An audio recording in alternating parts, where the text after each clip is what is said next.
Okay, and we are live with the AFLA meeting with the Revolution United collaboration. Today is June 16th, 2015. And if you can go over the agenda right quick one last time for the online people. All right, we're going to go over introductions of all of us, fiscal sponsorship update, the new install, Mystic Hot Springs Festival, property stewardship, finalize a name for progress points, volunteer engagement ideas, August 1st event. I read it. August 1st event, and that's the Is there anything anybody would like to add in this short 1 minute time frame? Oh yeah, how about a social media recap on some of your great ideas? Like you, yeah, before I think I lost it. Alright, let's add social media recap down to the bottom of that as well. So David Brooks would like to move to approve the minutes for the meeting today. Second, you gotta say your name first. Oh, Matt Federico, I seconded it. All in favor? Cool. So let's go around the table and introduce ourselves right quick, along with the guests in the room. So let's start with the guest over there in the back corner. I'm Dakota. Yeah. Is that it? What? Yeah, that's all you gotta do. Cool. I'm David Turner. My name is Jared Watson. Michael Kundig. Dave Brooks. Yeah, Sunshine. Justin Smith. Matt Federico. Cool. Anything any of you guys would like to add as to just public updates or anything that is going on in your life that would be pertinent to the progress of AFLA or the progress of the sponsor organization, Revolution United? Go ahead. Sorry. No, you're good. You put on Revolution United again for everybody that hasn't been here before. Sure. Revolution United is a 501c3 nonprofit organization that's all about building projects based on what the community proposes, votes on, and is interested in investing their time in. So it's very democratic and open source in that sense, to where we hold an idea silo, people propose their ideas, then they vote, and whichever one that they vote on is the one that we'll develop. There's special occasions where we bring on projects that work with what our overall mission, which is bringing the community together and in alignment with 14 different sectors that we've designated. Some of them include education, environment, agriculture, youth, expression, all the way down the line. And Mike and I have collaborated in the past for a long time, and he's been looking to move away from his prior fiscal sponsor. And since we do have the 501c3 capacity, I jumped at the opportunity to be able to engage a little bit more with what it is that you guys are doing. And we have to propose it to my board of directors and get it approved by them, which that meeting is this Sunday at 11:30 a.m., which I'd like for some representation there, just at least one person to show up and talk about the organization to them, so they can vote on whether or not we can make it 100% official. Something there, David, too? Oh, it's been volunteering with you guys for like 3 months now, and the way that you guys have been operating this year,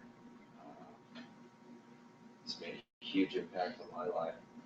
Created a network unlike anything I've ever seen. Constantly appreciating and sharing how much I love you guys and what you guys are doing, and glad to be sharing this journey with you guys here. It's beautiful. Thank you, guys. Good time to start with. Do you have anything to add, Mike? No, good sound to speak. Sounds great. Yeah. Sounds great. Cool. What's next on the agenda item, please? Fiscal sponsorship update. Okay, so That's part of it. right. If you can, we can work together on this sometime this week. My Thursday and Friday night and Saturday night afternoon after the event that we're having here.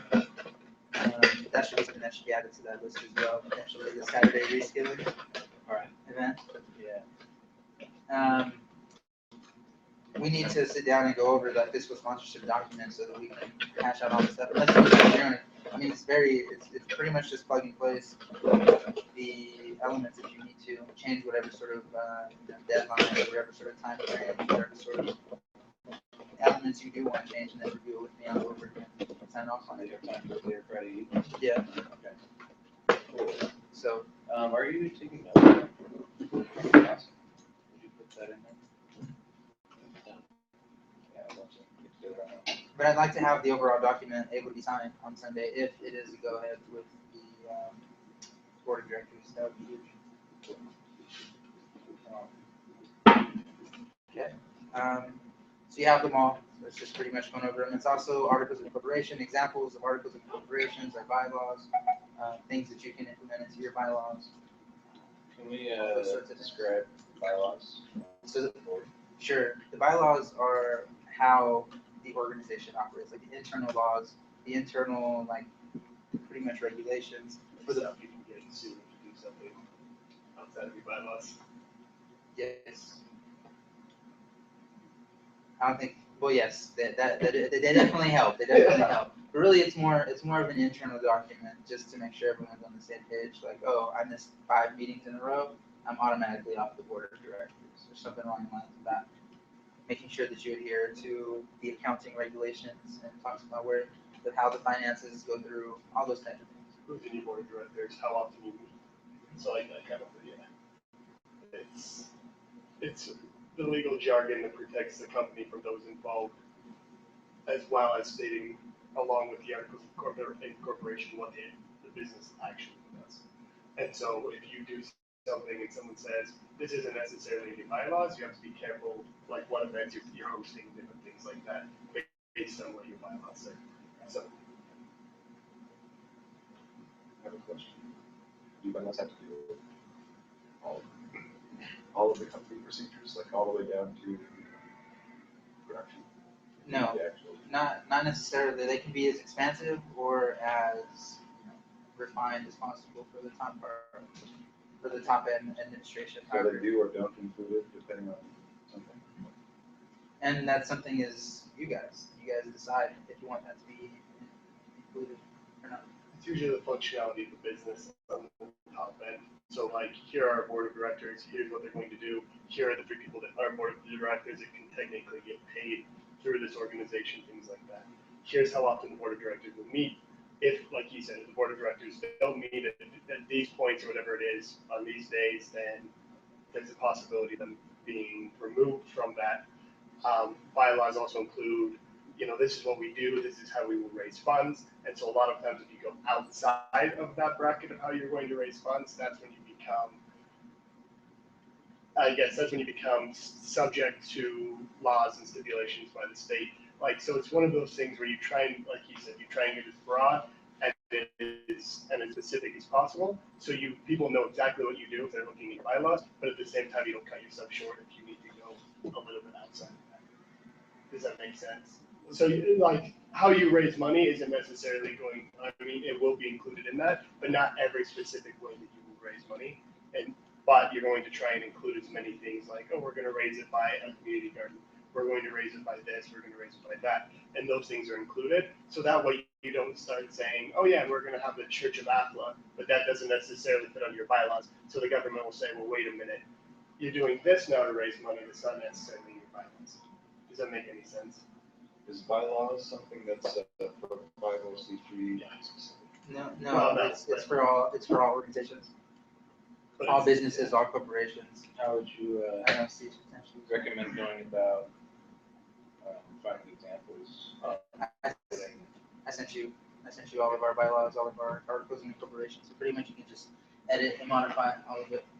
So that you're ready. Pretty much like standard incorporation bylaw. Yeah.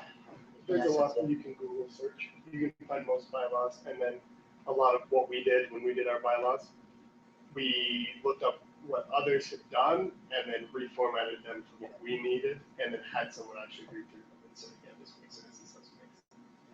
I recognize you now. Yeah. How you been? He's like, I know you, but I don't know from where. No, We've you- had run-ins over the years. Hey, we'll have to see you. Yeah. Okay, next, item. New install. Well, actually, are we good to move on to fiscal sponsorship update? All right. New install.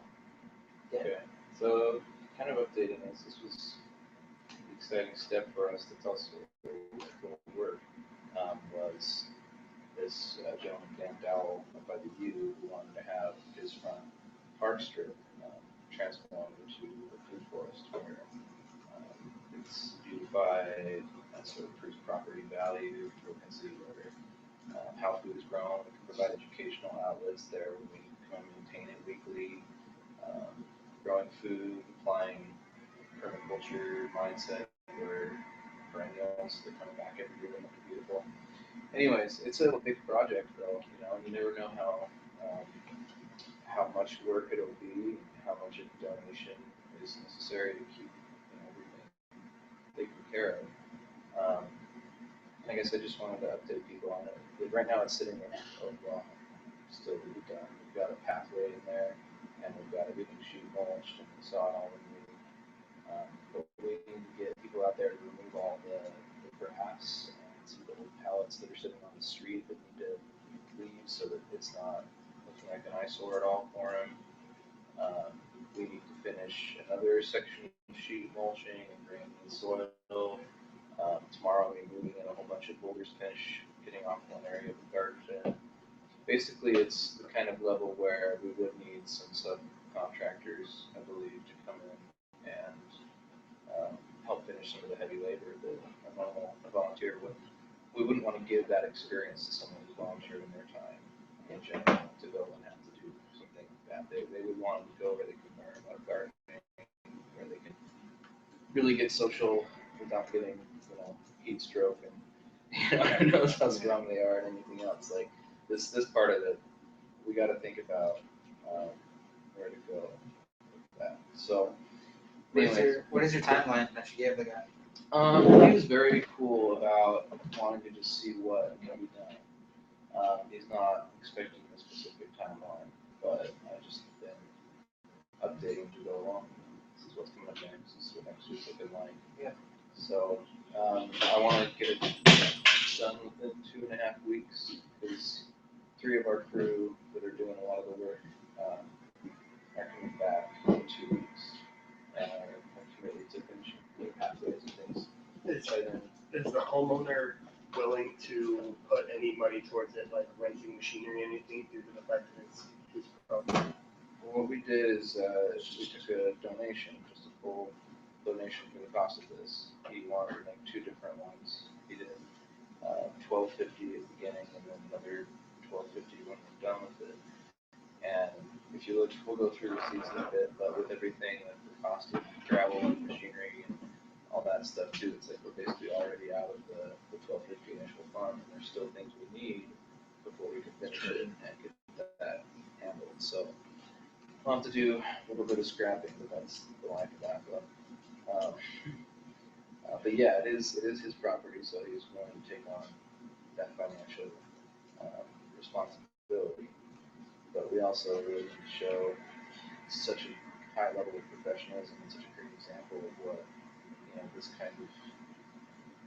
I mean, this is what I'm waiting for really in the community now is people that want to transform their properties and neighborhoods into these food forests. So we gotta do a good job. Once the actual garden is finished, what sort of plan do you have in order to put up a sign? What's that going to be looking like? Well, we've got 3 garden boxes that are going to go along the pathway for it. And then we have a 4th box that will sit next to the sidewalk. So all the students from U and people that walk on the sidewalk will see the box. Right next to it, we're going to have an A-frame. Is that the box over there? Yeah. I'll have to bring that out. It's pretty cool. But we'll have an A-frame sign that'll be next to it. We'll have some way of advertising what it is we're doing, how to get involved as a volunteer, or what kind of the way that we're doing the box. It's called a wicking bed, so it's really quite interesting. People have really heard of it. Yeah, I want that to be very visible if the guys already see that's just fine. Cool. And I put most of this in an email form too, just to kind of have something in writing that probably is gonna happen. So yeah, I guess that's more of a newscast than it is a specific. So what are the specifics that you need? Sorry, just to, Well, I need to know who is willing or knows people that might be going to throw in a little extra muscle over the next couple of weeks. If we can find some of the beefier, willing to come out and man it out kind of volunteers. Because Matt's been up there, it's been a lot of work. So- David's been up there. but you guys have the machinery, like, are you guys, so I guess the size of the project is big, but I mean, are you guys pulling out roots, like, We removed the sod already. so it's just laying the gravel and that kind of stuff? Already gravel and flat rock, we sheet mulched with cardboard and wood chips. I'm bringing in boulders next, which is gonna be Around that way, pretty the other darn way. heavy. That way. That way. This way? All depends. No. Around the table. Next on the agenda is how to get around the video. The recording line. Wait, go ahead, sorry. So I guess that's, so it's just that, so you don't need someone with machinery to come in, you just need the manpower and the hours in order to get the job done. Yes, Okay. at this point, that is what I need. If we could find one other person with a truck, I would just be like, thank goodness, 'cause we could get 2 errands done at once. But, How big of a truck do you need? we're not gonna tow anything now. We already got all that done, my truck almost died. So I got a big dump trailer, and it's just like 50 miles per hour. Oh. Yeah, it was not happening. I can check around, if you give me days and times. Okay. I know Scott's got a truck. Cool. What is the, what's the actual financial breakdown of everything? Like what, I couldn't tell you everything right this that specific itemized way at this second, but I do have all the receipts in there from the project. How does that need to be organized? Would be the best way? just putting together just a budget, like a spreadsheet budget of everything, like the cost assessment. Should it be per genre of item or just like per place? Like anytime you go to malls or? No, I think it's definitely per item. I think the best way to do it would just be creating an Excel sheet per item. It helps you also, because you can just pretty much use that same template for like, let's say somebody else is wanting to, get another garden for you guys. All you do is change like the overall dimensions of that. You can pretty much equate and do like the cost estimation based on everything that you pick in the past. So it's not only for me, it helps me, but it also helps you guys with the type of money that you should be asking for in the donation. It streamlines that whole process. That's what this one's all about, is even if we just cut even, we'll be able to know from now on what it takes, how long it takes, how much needs to go into it. Yeah, this is kind of our example. Yeah. So.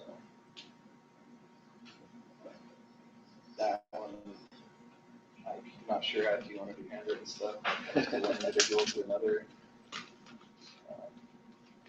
Well- Receipt examples in there. Go over. And might be able to find invoicing, a way to invoice as well, and that'll help you keep, instead of handling Yeah. receipts, it'll help you keep actual receipts. Well, that's the thing too, is this, I mean, it'll apply this time, but usually you can't, they have to be an official business or have a 1099 if you're gonna give specific individuals money, unless it's a reimbursement for something that they paid for. So like this right here, Christopher David, And he would give a receipt for what the money goes towards. if To that, get reimbursement, right. he would need a receipt, right? exactly, exactly. So now, if he's the person who has that blocks in his land, then that's a totally different login. Well, that is the situation with Right. this one. It's like they got the flag, so we got their house. That's why. So they'd have to have they'll have a 1099, so that they can be, just this one instance, an actual contractor. So you To can be- 1099 even outside of labor. Exactly. You do it for materials too. Right. Anybody that you're buying from, they're supplying. I don't know about that. Because you can sell tangible good. Usually in 1099 is service. And then if it's a tangible goods, then that becomes a individual contract between people, and you can But it's like a not, bill of sale is all you can do. Yeah, Yeah, maybe go on Craigslist or something. Right. I don't really have. yeah. It's something we'd have to probably look into, because I don't, I'm like 99% sure. I'm guessing it's somewhere in between the two. Because 1099 means when you fill out your taxes, you're gonna have to fill out the 1099 as well for a $10 itemized. And so there's gotta be something between the The bill of two. sale. Yeah, That would be a little different than nonprofit. and it is through a nonprofit. And Yeah. the reason why, I remember working with the Boys and Girls Clubs, and every time that we had to, get a service provided or even materials provided from somebody that they were like selling it to the Boys and Girls Club at like a super discounted price, they still needed to they needed to become a merchant, like buy the books for that amount, that little bit of time for that actual transaction. So we can look into it, and I mean, like, for now, this works, and it should be fine. There's not even a signature on it. You didn't sign it? Process of refunding. Yeah, that's signed. And then should we be tracking donations as well? Absolutely. People donate, okay. Of Even course. if it's just me or my or like someone part Yeah. Well, If- what if she's it's fine. referring to is, like, she just I'm recently talking bought about in us general. a sign. Like, if someone buys something, like, for the garden, for instance, it's in the group, it's just their own cash, they're like, hey, I'm gonna give you guys, I'm gonna set up this sign here. Ownership is very vague, the general, like, community sense of it is, obviously, to do it totally full and proper, you would put every item that's donated, for every situation, but it's like, she got this like $30 little marquee sign that might put up just at one event, and later on be put up on our wall at home. Is that a donation, or is that just fly with it makes sense? So anything financial definitely has to go through the books. That's super red flags for not only my organization but yours as well. Because I mean, if I go down, we all go down, and I'm kicking and screaming going down the ship. H bombs all over the place. But I think if it is an actual in-kind donation or a material good donation, I mean, if it's more than, I believe, like $500 is when it has to go in the books, because it then changes into an asset. So, I think that might be what it's judged off of. it's the value of it. But if it's just money, then it definitely needs to be on the books at all times. it changes because it's you guys donating something to a business that you're involved with as well. So you have to be careful with, these are my own funds, these are company funds. If they're company funds, they definitely have to be documented. And if you buy something and count it as a donation and then count it back as a charitable donation or whatever it is, like things like that are crisscrossing, I really get really muddled. So as long as it's very well documented, however it's done. Does that make any sense? So like, I bought this with my own funds for the business rather than the business bought this for itself, or I bought this for the business and now on my taxes, I'm claiming a charitable donation towards a charity in which I am financially involved with. Does that make sense? So that as well, along with the receipts, is something that I would be very. Can you donate So to what's- a company that you're part of or to a nonprofit that you're part of? I just don't think you can count it as a charitable donation. That's what I don't know. That's where it gets sticky. And that's something that I would more or less look into rather than be like yes or no right now. Matt brought up a really good point the other day when we were having coffee. He's saying, I've been going to the 4th year now and I've never received a salary from Netflix. And he's saying, well, you should be getting paid for it. I said, well, I would just end up putting it back into the business. He said, well, what's wrong with that? You pay yourself and then you donate it back, or you do, whatever to continue it. What are the laws of that? Like, if I did have a consistent salary set up, but even though I was just reinvesting it every month anyways.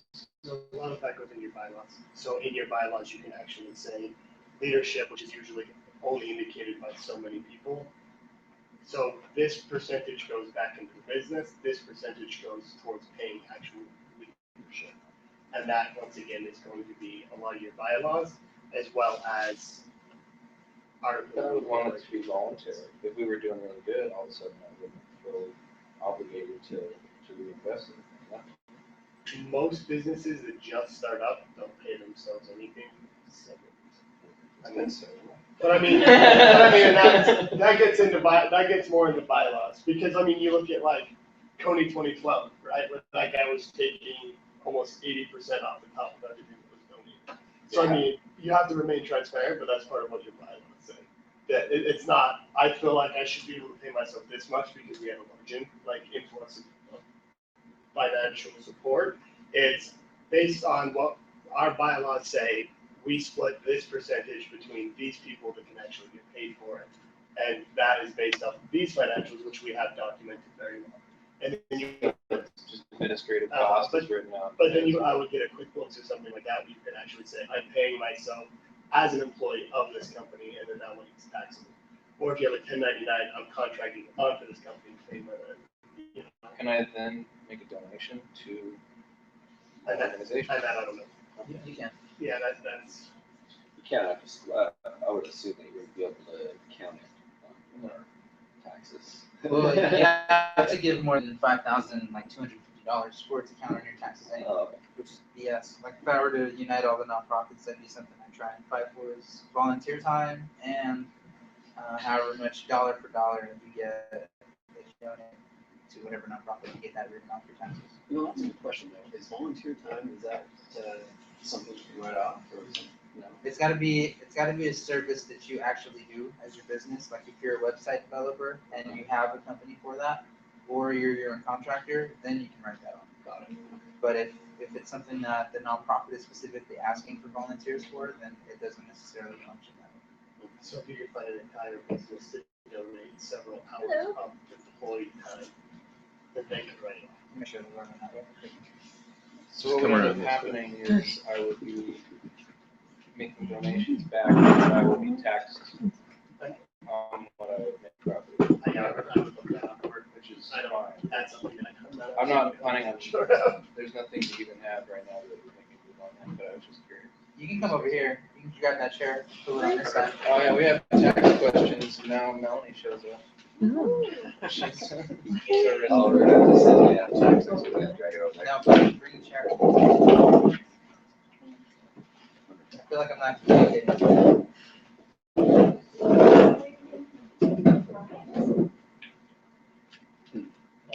Everybody, most of you know, Melanie, David Rhodes is our fiscal sponsor. Volunteering for quite a while, has tax experience, and is a friend all around. Fantastic. Really, the only murky thing that we have a question with here overall is so Revolution United is functioning as a fiscal sponsor for AFLA. So any transaction that goes through AFLA has to be documented so that it can go into pretty much our taxes. And AFLA, in essence, is a project of Revolution United with its own books and its own elements and stuff. So within that, what happens if an individual is selling something that they have with themselves? Like, for example, I have these rocks on my land, and I have to sell, and I'm selling it to AFLA. How does that look receipt-wise? What does that individual have to provide? Is it just a simple bill of sale, or do they have to be set up as a contractor, like an actual business entity merchant, to be able to make an official transaction? As long as it's under 500, you don't have to do 1099. You don't have to list them as a contractor. It would just be like if you went to a store and picked something up over 500, then you do need to issue a 1099 and label them as a contract labor or a Okay. contractor. Yeah, contract seller in this So case. even if How's it that says- documented? You just need to have some kind of receipt. So like a bill of sale. Like Mhm. I think that's probably best to generate your own sort of receipt, in essence, that you can have somebody fill out on the top, fill out their stuff. Yeah. That's probably your best bet. So it's funny, it ended up being both of what we said. Oh, awesome, thank you. All right, you're free to go. I think I have a little list that I can give you guys that has financial transactions with individuals. So, typically.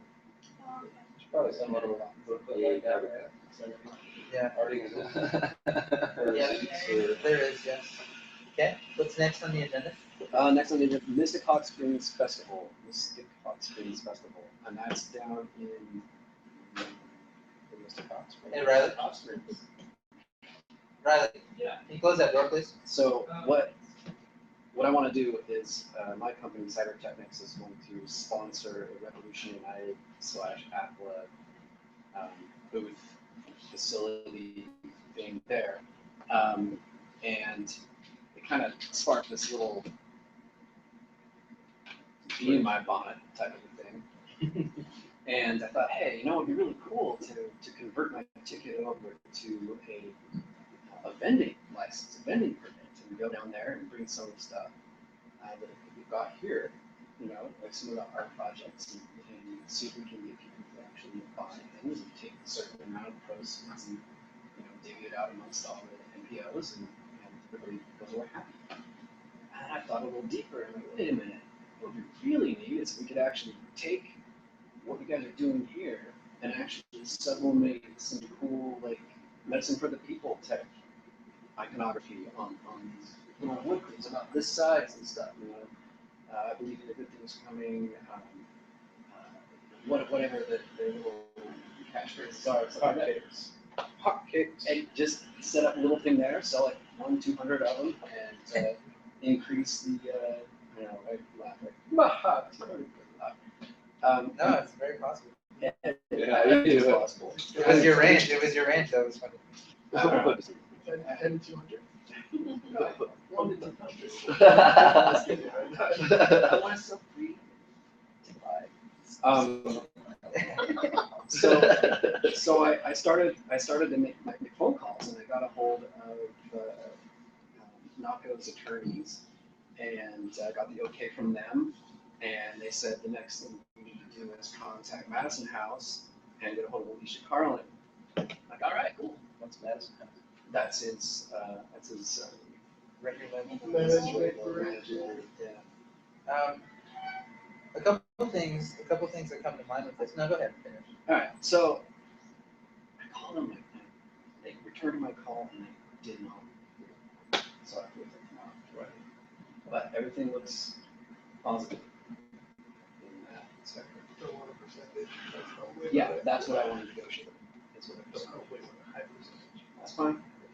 That's totally fine. Well, there's a lot of things that come up into this. First of all, the printing onto wood isn't my endeavor, so I don't have any say in what sort of percentage that we're going to be able to negotiate with that. Okay. Usually in the past, like I was like, hey, what would it be like to do something this size and print something on it, take it on the tour? And he was like, $60. Like, Jesus Christ, that's so much money. Like, I've seen the process. It's not that intense. So it'll be he's a businessman. He's all about making finances and money. So whatever it is that we do charge, it's going to have to implement his high price. It's going to implement whatever the percentage that Naco Bear charges, and then that's another thing is, do we actually want to sell them or have it be a donation base? Because there's two routes about it. If we do sell it, then we have to Revolution United or whoever it is, maybe even your company, whoever it is that the entity is that signs up with their event, they're the ones that have to pay the taxes on every single item sold. Right. But if it is sold, then you have to do that. But if it's not, then it can be considered a donation. Right. I did actually approach the attorneys I took them as a donation. Okay, So that is how I approached the attorneys. great. With this thing, and I might be wrong with that, with nonprofits, a lot of times it's easier for a business to sell the items and then donate the money back to the nonprofit. I know that's a lot of how we function, because a lot of times I don't know exactly what it is for a nonprofit to go out and sell an item specifically to go back into the nonprofit. So I know like a fundraiser, it's much easier to go under another business, like, hey, this is so-and-so's fundraiser, and the money will be going to this. Does that make sense? Yeah, it does. And so that might be either a way around it, or business is already there. It's, hey, anything that we raise or a percentage of what's raised is donated back to these places. Right. And then that way it's not donation based or whatever. It's a way to actually raise money. PBS, you know, PBS asks you for a donation, and you get this gift Yeah. by donating. That's, my understanding is that it's kind of how that goes. That's the easiest route, but nonprofits can definitely sell. It, we are set up as we have our sales tax ID number as well.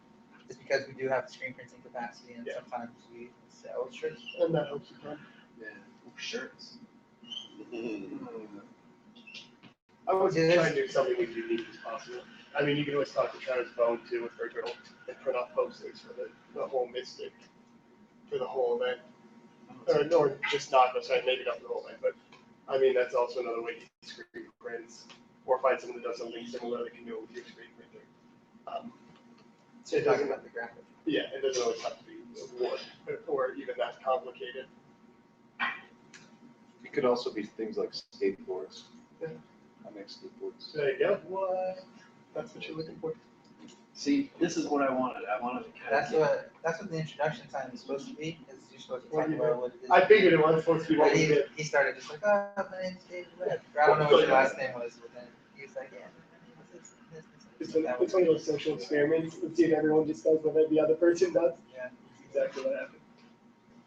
Sorry, though. We can touch on it at the end. Okay, So next. what else have you sold? Like, what are your understandings of the laws around? Like the same way that we're not in the business of, like, we're not just gonna sell garden boxes specifically and only. I mean, it's gonna come with education or with, I mean, I've heard it's difficult I've heard it is difficult, like Justin's saying, if you don't want to just be in the business of producing a product, it's not the nature of a charity. But and see, that's the new model of the charity isn't as a charity anymore. Like, it's very difficult for nonprofits to just raise funds, donation based wise. A lot of charities are getting a lot of recognition positively for developing a secondary business that's selling things specifically or having a product that is being sold specifically. And you can sell whatever you want to sell as long as it's being taxed. That's the only thing, is it's tax exempt as long as you're doing things within your bylaws and your charter. But as soon as you start to sell stuff like manila envelopes, you have to be taxed. It doesn't have anything to do with your ownership. So I come from software background, and one of the big new awesome things is software as a service, where you don't actually own the software, you actually just pay for it monthly or yearly or whatever your license is. What if we were to take a garden box? Apple owns a garden box, but people who have these on their property make a monthly donation for maintenance of that garden box.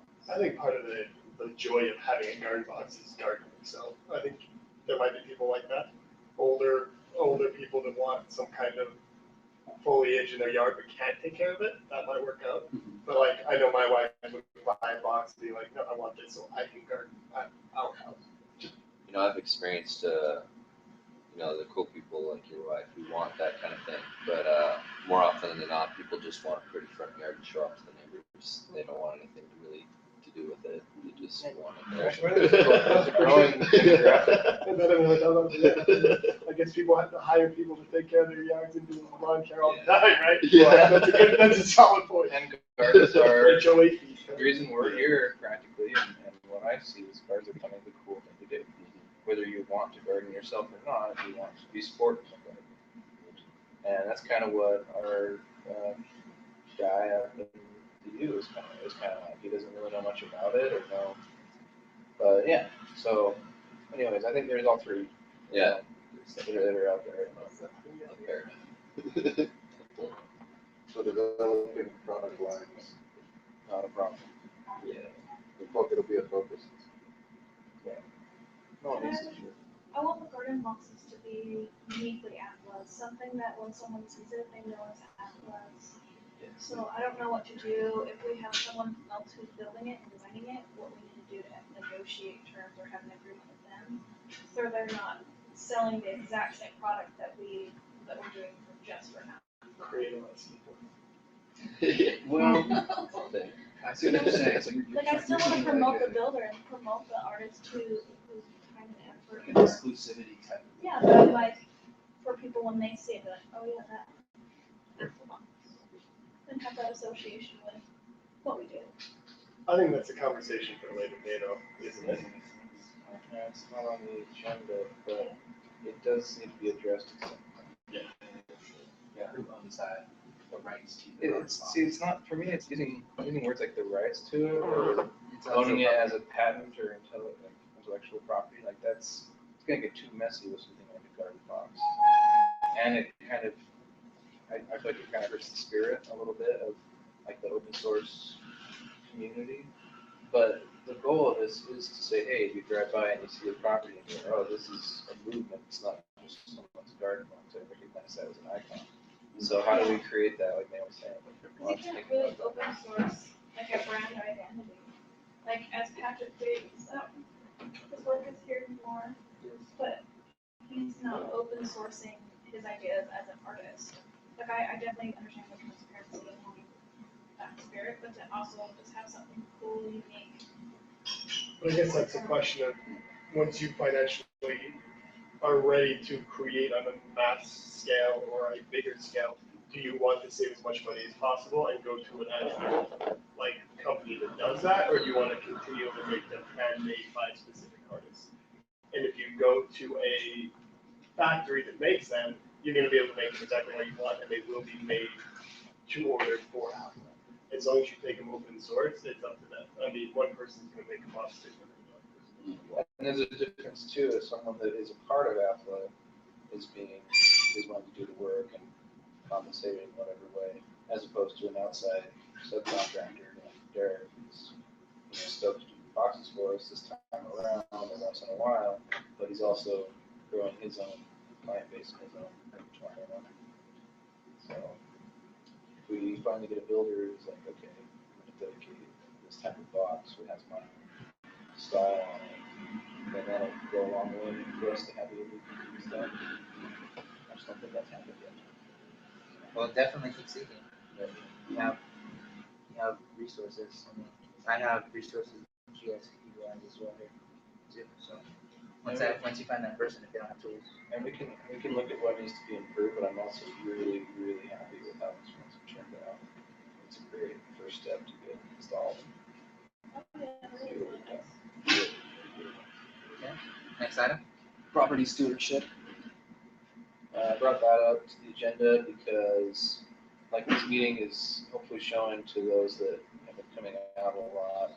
I'm there at every single volunteer day, without question. Also, usually the day before, getting supplies, usually the last one to leave. Like, it's what it takes to keep running. Which is fun. Except for sometimes the returner. We've all had our yes. Just because last time is the case. Come on. Always keeping track. Yeah. Well, anyways, what I meant to say was, like we're seeing at the meeting right now, and compared to how hard we all have to work at the properties, obviously we need to pay a lot of attention to the back end too. And something I've not given enough attention to this year. Like, our first event is going to be August 1st. Last year, I had an event in May that was going on. So I'm basically 3 months late putting a production together at a venue that we spent 2 years creating. Like that's a difficulty in one direction, and there's nothing wrong with that. We started a little bit later in the season, and that was kind of my own situation too.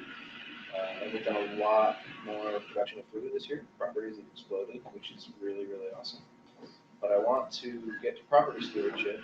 I want to branch out with these different gardens that we have and make sure there's individuals that are like not just being told when to go water, but are going to visit it and learning what it takes to know how their plants are doing. Like, go in and check on, even if it's a day that you're not sure if it needs watering, check out the soil, see if they look healthy, like, be aware, call if there's questions, call other volunteers if they know something about it, like, whatever it takes to get a vested interest. I want to pick specific stewards for each property. That way, I know that I can spend 2 or 3 days catching up on computer stuff, social media with someone, or contract stuff with David or whatever, and I haven't lost this time where like, okay, now I'm way late, stuff's all dry. Anyways, so I think we've started along those lines, which is good. Like, talked to David about keeping a really close eye on David Eaton's property. You can go there every night, knock on his door, bring ladies over, and show All the time. All right. All the time. Take advantage of the properties, but not too much. All right. Or just the properties. Only the properties. I've been talking to Justin about learning the ins and outs of Centro Civico and the art garden. However, that's a big responsibility, and we should definitely have a second person on that for backup. And I think that still needs to look at other people. Justin Kramer might be willing to help with that. We'll figure that out. Talked to Melanie about doing the Utah garden, which is like really cute garden. I love that one. Should be really easy to stay on top of. It's just, again, I think every other day. I was telling Justin this too. The 2 types of crops we have, tomatoes probably only need it every 4 days, and the other stuff needs it probably every other day. So if you plan on going every other day and then watering the tomatoes every other day, we should be set on the gardens all year round.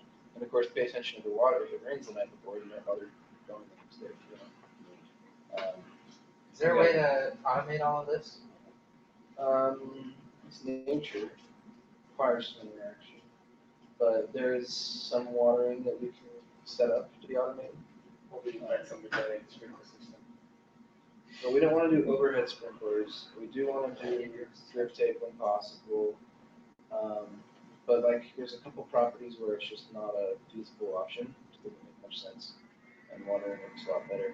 And we got all these little micro properties and lots of hands. Closer plant by plant attention and the learning experience and over that connection, I think there's nothing wrong with that. The properties were much bigger. I would want to invest in watering systems, but yeah, the tomatoes need trimming just as much as they need water. So that's part of it also. Also, the boxes that are being installed in homes those are wicking boxes, so the maintenance of them is much different than the wicking than the gardens. Yeah, that are being put in there. so you're almost very nil. Should be the goal there. We'll see it in action this year. We got 15 minutes left in this game. Okay, let's move on. Finalize the progress points. Mike suggested to call it, what was it, Mike?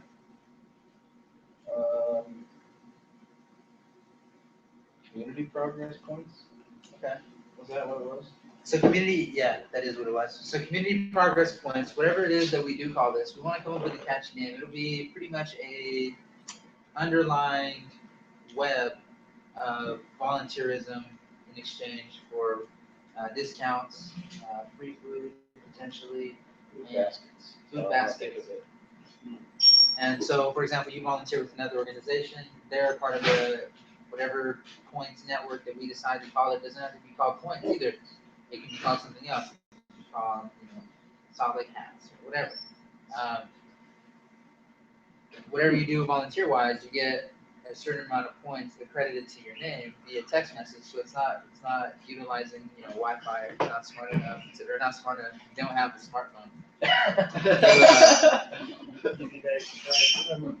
You can still acquire those points and take them to the places that you want in order to get those goods. So, for example, in Portland, it's called Supportland. So that's true. Exactly. How are we going to get to that? So like connected. This is trying to stay away from the acronyms. We're probably coming What about Grow Lake City or this? Lake City's kind of fun. What's something that rhymes with lake or like salt Yeah. take and give city? Just keep them coming, just drop them out, whatever it is you guys want to do.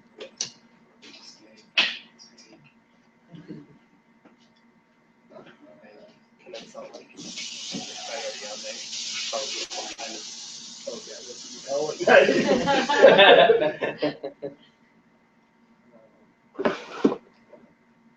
Volunteer rep.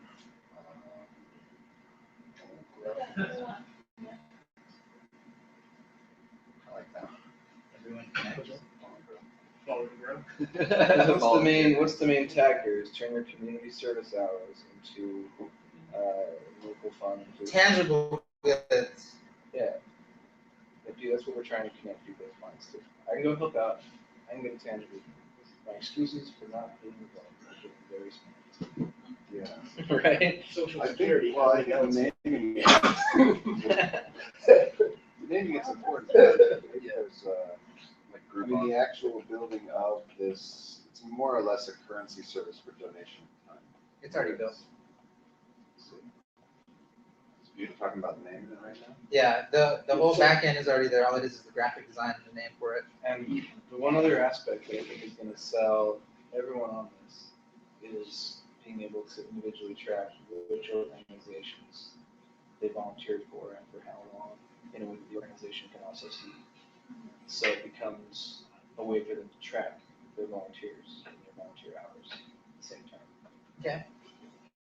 If we're able to pull that off, like that's the most genius platform. Because I mean, I would be using it in heartbeat. I think everybody that's on a smaller level, like, hey, plug this in. It says you just did 4 hours today. You already did my paperwork for this volunteer. Thank you.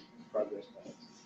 And in return, I'm providing you these gifts and whatever for your volunteers from other networks. So I'm just stoked to be a part of it. Who has Microsoft Word open right now? Anybody? I do. Can you throw some synonyms in for a few words? Give.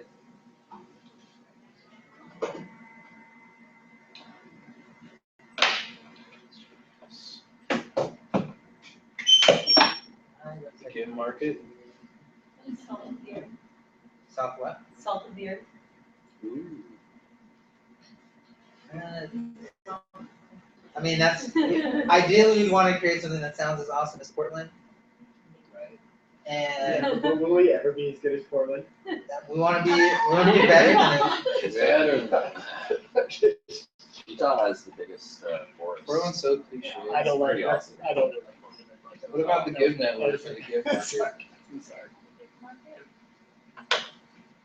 that one. Are you part of the Give market? Like, just imagine how people would communicate that. What exactly is that market giving? Oh, man, The maybe- gift market. Well, it's where you go and give your time and exchange your mind and visit the market. Which is always good stuff. Community. Community, give, grow. the salt market, like the stock market. So, what is it? Salt mines. Exactly. Send them all to the salt. Silverware. Turn your keys. Salt service. And during the wintertime, we can How many more agenda items do we have? Yeah. That's We like got 1, 2, 3, 4. Yeah. Will you talk to Michael Fish and see if we can integrate that other idea? Yeah. Are you okay with that? Do you see, I'm aware. see what I'm trying to like? Think about? Okay. I'm gonna have to do some meditating. Yeah. I'll write that down. Everybody meditate on the name. Whoever wins gets the first tomato. Yeah, whoever wins will give you 100 of the points already. Ooh, hey, there's a volunteer engagement idea. We get 100 points and come up with a new point system. Well, that's one of the things he does too with this platform is it's brilliant. You'll get like an updated once a week or whatever kind of text. It's like, hey, go to the Humane Society this week, bring a date, get an extra 200 points. Like just some kind of little like reminder from different marketing tactics to get people out and having fun. So And that's does awesome. progress points, will it send reminders like that? To get free copies. Hey, you're like volunteer for a while, come hang out here. Very cool, huh? I think that's just awesome. Okay. Next agenda item. Volunteer engagement ideas.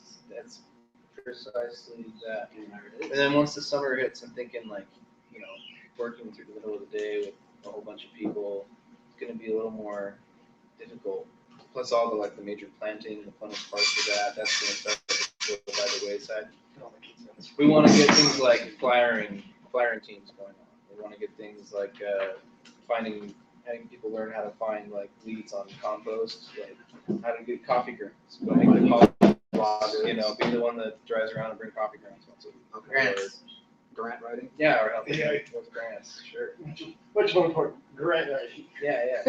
But yeah, basically be able to hook the volunteers into a number of things and have it be prepared. So- I think that's building a network. So if you know that there's one, like, if you know Publix right here, or if you know Nostalgia just down the street from where you're going, and you build a relationship with them, I'm pretty sure that they might have a day that you can actually go collect them, or somebody can go collect them.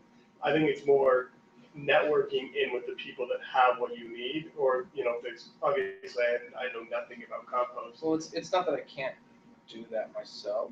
It's that I'm trying to think of a good way that like we can all pick up the responsibility, you know. I And think, that one's a pretty easy one to be like, go hang out at your local shop and see what they say. but I would keep that on the most front facing as possible. So anyone that's going to be seen a lot should also be the one that's seen a lot, if that makes sense. So whether it be somebody here, or you know what I mean. So And then maybe afterwards have someone go. yeah, you can say, oh, this is the person that's going to go, but the person that forms those relationships has to be the one that can go back to them later on and say, we have an event, we're doing this. Does that make any sense? Brand ambassador. Yeah, and it's got to be somebody that's in the board of directors, or within, you know, the paid people of the company. So that way, if that person's ever needed outside of that, you know, you can call them and say, hey, we picked up the coffee grounds in the last 3 years. How would you like to donate coffee to an event or something like that? Whereas if it's, you know, that you know the guy who picks up the coffee grounds, you'll never form that network or that connection with the person who owns the coffee house. Or you won't have someone here that says, yeah. So like the same thing with Jeff. You know Jeff, but forming that relationship where you could actually go to him and say, hey, I need something, instead of saying, Justin, I need something from Jeff. Does that make sense? Yeah. Like being able to do that with every connection that's possible that you need for, It's like if not you, but yeah. so. Well, the same thing as like if I walked in with someone to help them get a poster up at a place with that connection. Same thing about me meeting with Jeff. It's like obviously I know Jeff, but it's great because Yeah. you know what you're doing so well. Might as well all be involved. No, I agree with that. But I mean, like someone that people are going to know is associated with. Yeah.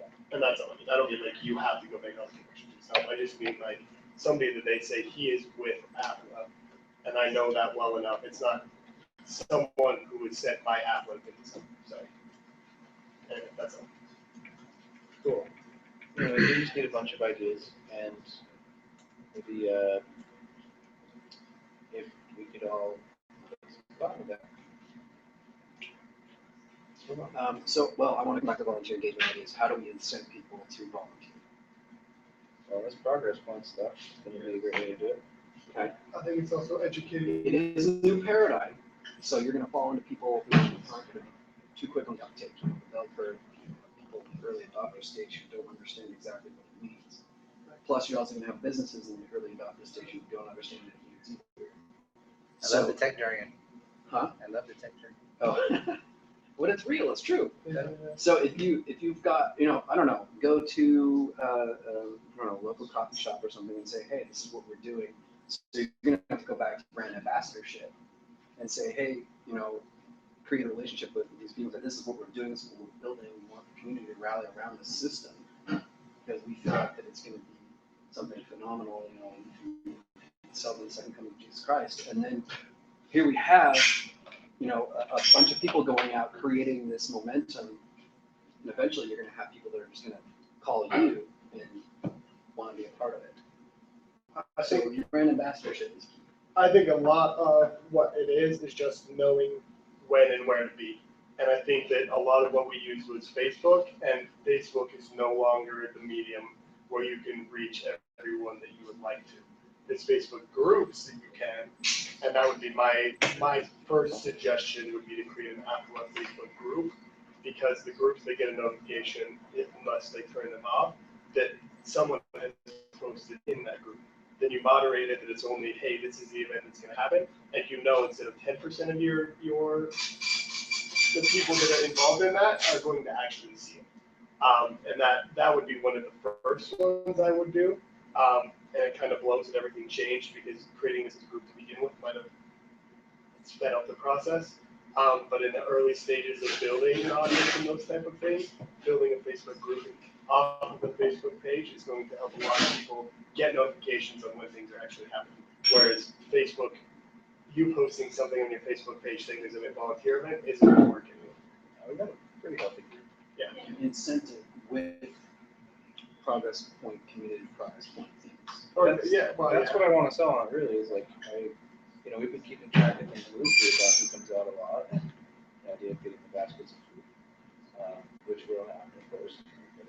But with the progress points put in place, it's easier for me, because at the end of each time, you get the text, you know exactly how many points you've earned, and how many baskets you can get, and you're stoked.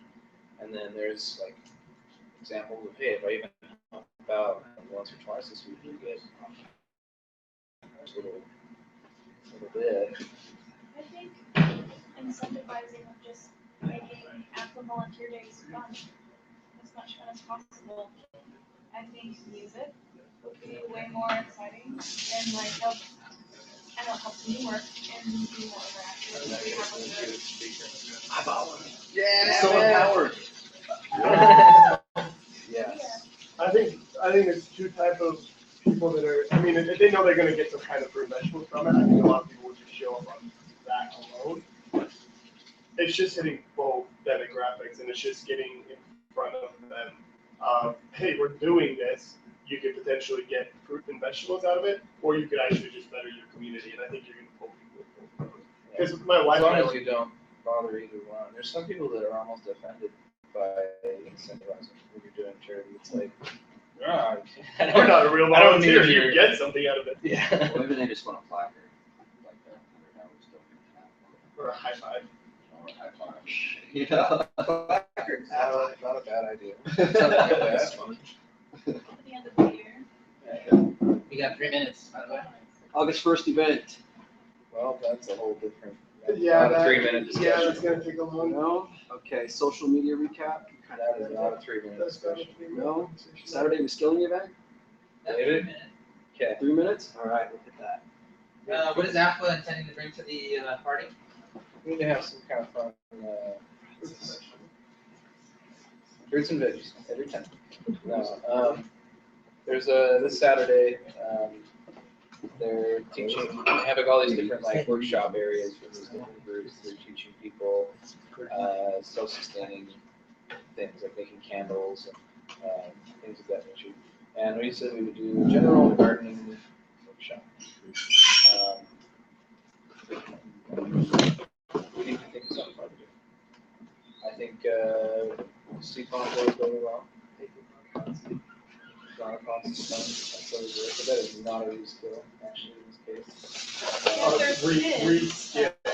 Oh, just kids for that at all? There probably won't be too many kids, That's what I figured. They want to teach something practical. unless they over. You could, I'd say 30 to 67. teach them a really cool, how to get recipe. That's something that people have a hard time doing, is when you're taking 5 different additives and you're mixing into one thing, like what we did with all the stuff. Like, a lot of people really struggle. Soil. Yeah, just like organic Toss soil. the beautiful fertilizers. People get that stuff and they're like, oh, there's 10 different labels and they all say something different. Like, All right, I like that a lot. I think people would find that very interesting. could you take like the basic 5 plants that people might be able to buy from the store, like orchids, tulips, begonias, or whatever like that, and say, hey, here are the things that make them live the longest like indoors? It's agriculture, it's not pansy little indoor flowers. But nonetheless, I mean, you could do a basic, and then you could do a more complex.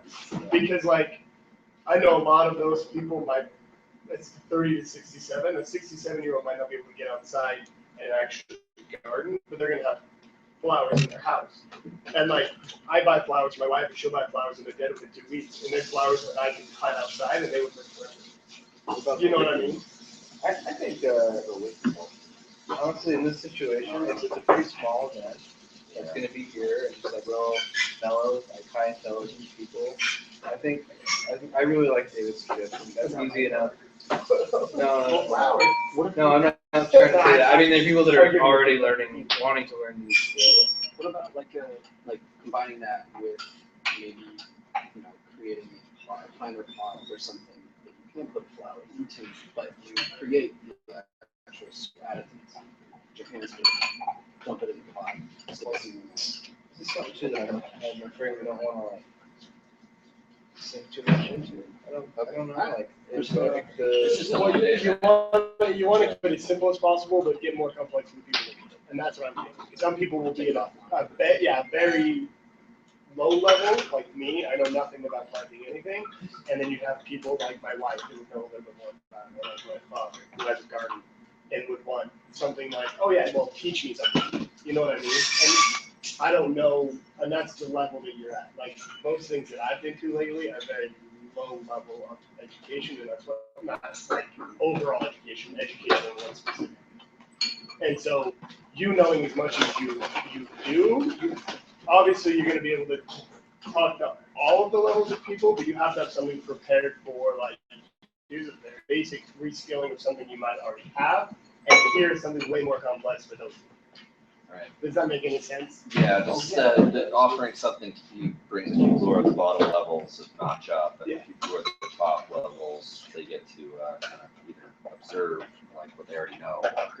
Well, I think you can mix the two, because you'll know really quick, right off the bat, like, okay, these people know a ton about gardening, we can kind of forget about this very surface level stuff. Or these people know absolutely nothing about gardening, good thing we've got the surface level stuff just in case. That's all. Oh, it's very cool. You're doing that. And that, I mean, That'll he's make gonna, it- he's gonna know. that'll make it shine. So, for the reskilling, having both a very basic and a more, like a novice and an expert. Utilizing Is that what it's gonna be? Yeah. Like 100%? Yes. No seafoam? No control. Additives, I'd love to know that, but I need what plants need additives to begin with before they're adding that. Okay, cool. I'll throw that onto there and have that be one of the major elements Yeah, of it it. can get really complicated. You start talking all kinds of stuff, and throwing all kinds of verbiage out there you didn't understand. Yeah, I'm like, I know the soil goes to the I do that flower to and the people pot. anyway. Yeah. Like nitrite. What's next on the agenda item? That is it. August 1st event, social media, capping the time on those, and then reskilling your mind. Great. Basically, August 1st, Christopher David's gonna be looking for bands immediately. And as soon as we have some bands, I'm gonna be a lot more motivated. Like, and he's excited to do that. So that's a start. We met him on the first meeting. We had Well, what's Jeff? Oh, yeah, okay. What's Jeff thinking? So here's what I'm thinking with Jeff. I can help with events as well, depending on what that guy's doing. I have enough that I can at least email. But so the thing with Jeff is a lot of times people will just look it up, like, oh yeah, we have to look at our coordinates, which is just enough. Like, that's a bad way of telling you no without making you check, just in case you do it long run. So we can continue to go to Jeff, and we'll continue to have people to send us.